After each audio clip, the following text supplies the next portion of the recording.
हे अर्जुन, मेरा जन्म और मेरे कर्म साधारण नहीं है।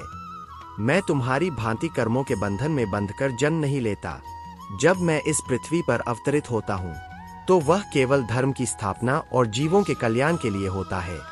जो मनुष्य मेरे इस दिव्य जन्म और कर्म के रहस्य को तत्व से जान लेता है, जो समझ लेता है कि मैं अजन्मा होकर भी जन्म लेता हूँ, अकर्ता होकर भी कर्म करता हूँ और सबका स्वामी होकर भी सबके लिए कार्य करता हूँ, वह शरीर त्यागने के बाद फिर से इस संसार के जन्म मरण के चक्र में नहीं आता। वह मुझे प्राप्त होता है, मेरे दिव्य धाम में प्रवेश करता है, जहाँ शाश्वत शांति और आनंद है। हे अर्जुन, राग, भय और क्रोध, ये तीनों ही मनुष्य को मुझसे दूर कर देते हैं।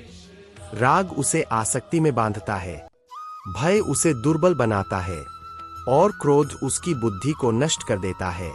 परंतु जो इनसे मुक्त होकर पूर्ण श्रद्धा और विश्वास के साथ मेरी शरण में आते हैं, जो अपने मन, बुद्धि और हृदय को मुझ में समर्पित कर देते हैं, वे ज्ञान की अग्नि से पवित्र हो जाते हैं। उनके भीतर का अज्ञान जलकर नष्ट हो जाता है, उनकी आत्मा प्रकाश में हो उठती है और अंततः, हे पार्थ, वे मुझे ही प्राप्त होते हैं, मुझ में विलीन हो जाते हैं और सदा के लिए मुक्त हो जाते हैं।